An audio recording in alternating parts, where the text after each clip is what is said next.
श्री स्वामी समर्थ स्वामी महाराजांच्या कृपेने तुमच्या सर्व इच्छा मनोकामना पूर्ण हो। वर्षातील सर्व पौर्णिमा तिथींमध्ये शरद पौर्णिमा म्हणजेच कोजागिरी पौर्णिमा ही सर्वात शुभ आणि महत्त्वाची मानली जाते। यंदा कोजागिरी पौर्णिमेचे व्रत 16 ऑक्टोबर रोजी पाळण्यात येणार असून या दिवशी रात्री चंद्रप्रकाशात खीर तयार केली जाणार आहे। असे मानले जाते की शरद पौर्णिमेच्या रात्री देवी लक्ष्मी पृथ्वीवरती येते आणि भक्तांना सुखी आणि समृद्ध होण्याचा आशीर्वाद देते। धनप्राप्तीसाठी देवी लक्ष्मीला प्रसन्न करण्यासाठी हा दिवस खूप खास आहे। शरद पौर्णिमेला अश्विन महिन्यातील पौर्णिमा तिथी म्हणतात आणि वर्षातील सर्व 12 पौर्णिमा तिथींमध्ये तिचे महत्त्व विशेष आहे। असे मानले जाते की या दिवशी देवी लक्ष्मी प्रकट झाली, म्हणून हा दिवस देवी लक्ष्मीची जयंती म्हणून देखील काही ठिकाणी साजरा केला जातो। या दिवशी माता लक्ष्मी ही खूप आनंदी असते आणि रात्री चंद्रप्रकाशामध्ये पृथ्वीला भेटायला येते। देवी लक्ष्मीचा त्या भक्तांवर विशेष आशीर्वाद असतो ज्यांना ती उपासना आणि भजन आणि कीर्तन गाताना पाहते। म्हणजे माता लक्ष्मी पाहते की कोण जागे आहे आणि तिची पूजा करत आहे, म्हणून या पौर्णिमेला कोजागिरी पौर्णिमा असेही म्हणतात। या दिवशी चंद्र देखील त्याच्या 16 टप्प्यांनी पूर्ण होतो आणि अमृताचा वर्षाव करतो। चंद्राच्या किरणांमध्ये ठेवलेल्या खिरीचे सेवन केल्याने अनेक रोग दूर होतात आणि देवी लक्ष्मीची कृपा होते। आता या दिवशी आपल्याला काही उपाय व काही सेवा करायची आहे की ज्यामुळे आपल्या घरामध्ये असणारे संकटे, अडचणी, अडथळे दूर होतील। आता संकटे येणार नाही असं तर होणार नाही, पण आपण संकटाचा वेग मात्र नक्कीच कमी करू शकतो। तसेच घरामध्ये कधी कधी असं होतं की आजारपण हे सतत चालू असतं। एक आजारी झालं की दुसरा आजारी पडत असतो किंवा एखाद्या व्यक्तीचं आजारपण हे कमीच होत नाही। तर मग हे सर्व समस्या दूर होण्यासाठी तसेच घरामध्ये जी काही आर्थिक टंचाई चालू आहे ती दूर होण्यासाठी आपल्याला या दिवशी काही उपाय करायचे आहे। तर कोणते उपाय व कोणत्या सेवा कराव्यात हे जाणून घेण्या अगोदर तुम्ही चॅनलवरती नवीन असाल तर चॅनलला लाईक करा आणि सबस्क्राईब देखील करा। कमेंटमध्ये श्री स्वामी समर्थ किंवा ओम महालक्ष्मी मह लिहायला विसरू नका। कोजागिरी पौर्णिमेच्या दिवशी तुम्ही सकाळी लवकरच उठायचं आहे। अगदी तुम्ही ब्रह्ममुहूर्तावरती उठले तरी पण चालेल।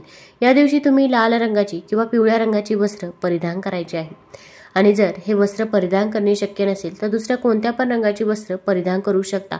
फक्त काळा रंग हा वर्ज्य करायचा आहे, कारण की जेव्हा पण एखादं शुभ कार्य असतं तेव्हा आपण काळा रंग वर्ज्य करत असतो।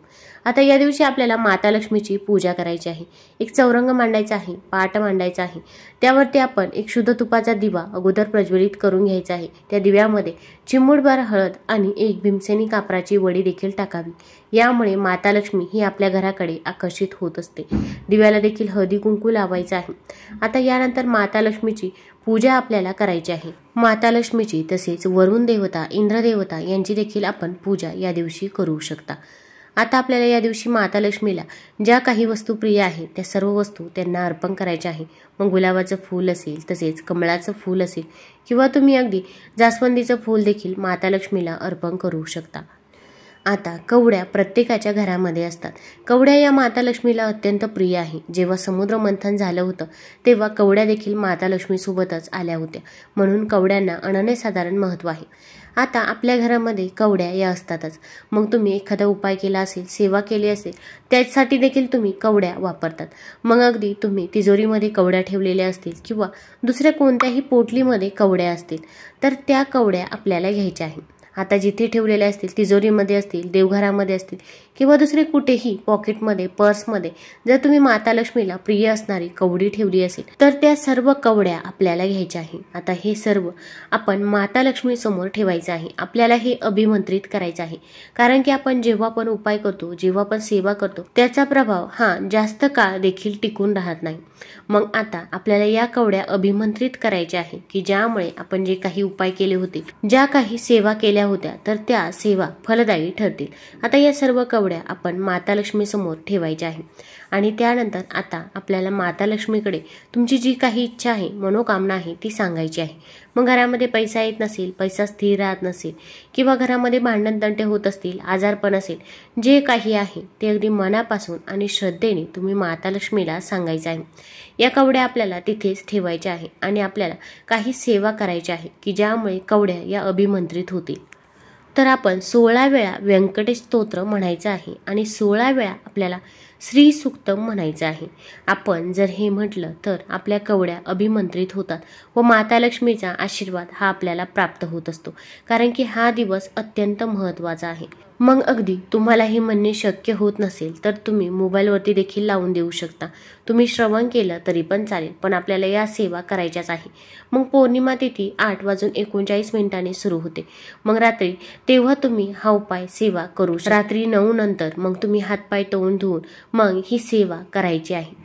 आता ही सेवा करून झाल्यानंतर त्या ज्या काही कवड्या होत्या त्या आपल्याला माता लक्ष्मी समोर तिथेच राहून द्यायच्या आहे. कोजागिरी पौर्णिमेच्या रात्री तिथेच राहून द्याव्या. त्यानंतर दुसऱ्या दिवशी आपण या कवड्या उचलायच्या आहे आणि आपण जिथून कवड्या घेतल्या होत्या मग तुमच्या तिजोरीमध्ये ठेवलेल्या असतील किंवा पॉकेटमध्ये ठेवलेल्या असतील तर आपल्याला या कवड्या तिथेच परत ठेवून द्यायच्या आहे.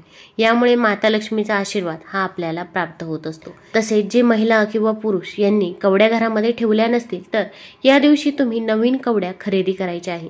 आपण पिवळ्या कवड्या खरेदी करू शकता. ही कवडी आणल्यानंतर प्रथम माता लक्ष्मी समोर ठेवायची आहे. एका लाल वस्त्रावरती ही कवडी ठेवायची आहे. या कवडीला हळदी कुंकू लावायचं आहे, अक्षता लावायची आहे. त्यानंतर 16 वेळा श्री सुक्तम, 16 वेळा व्यंकटेश स्तोत्र पठण करायचं आहे. तुमची इच्छा मनोकामना माता लक्ष्मीला सांगायची आहे आणि ही कवडी आपण दुसऱ्या दिवशी एका लाल रंगाच्या पोटलीमध्ये बांधून तुम्ही तिजोरीमध्ये ठेवू शकता. यामुळे आपल्या घरामध्ये पैसा हा टिकून राहील. पैसा येण्याचे मार्ग हे मोकळे होतील. तसेच आपला पैसा कुठेही वायफळ खर्च होणार नाही. आपल्या घरामध्ये माता लक्ष्मी ही स्थिर राहील व घरातील सर्व अडचणी, अडथळे, संकटे हे नक्कीच दूर होतील. आता हा उपाय कोण करू शकतं तर घरातील कोणत्याही व्यक्तीने हा उपाय केला तरी पण चालेल. ताई, दादा, आजी, आजोबा, तुमच्या घरातील मुलं देखील हा उपाय करू शकता. फक्त मासिक धर्म असेल किंवा सूतक असेल तर या काळामध्ये आपल्याला हा उपाय ही सेवा करता येणार नाही.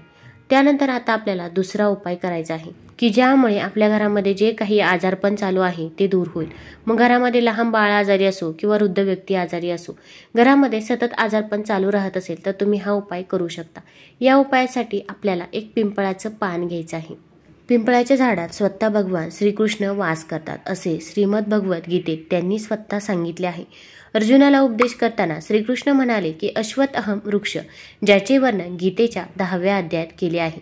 याचा अर्थ सर्व वृक्षांमध्ये मीच पिंपळ वृक्ष आहे. म्हणजे स्वतः भगवान श्रीकृष्ण पिंपळाच्या झाडात वास करतात. आता या पिंपळाचं पान आपण तोडून आणायचं आहे. पान स्वच्छ धुवायचं आहे. पानाला मध्ये होल, छिद्र नसावं. आता हे पान आपण पौर्णिमेच्या दिवशी आपल्या मुख्य दरवाजाच्या बाहेर ठेवायचं आहे. त्यावरती थोडेसे आपल्याला अखंड अक्षता ठेवायचे आहे. हे पिंपळाचं पान, त्यावरती अखंड अक्षता. आपल्या घरामध्ये जी पण व्यक्ती आजारी असेल त्या व्यक्तीवरून हे उतरून टाकायचं आहे. जी पण व्यक्ती आजारी आहे त्या व्यक्तीने हे पिंपळाचं पान, त्यावरती असलेली अखंड अक्षता आपण आपल्या डोळ्यांना लावायचे आहे, आपल्यावरून उतरायचे आहे आणि हे पान दरवाजाच्या बाहेर ठेवायचं आहे.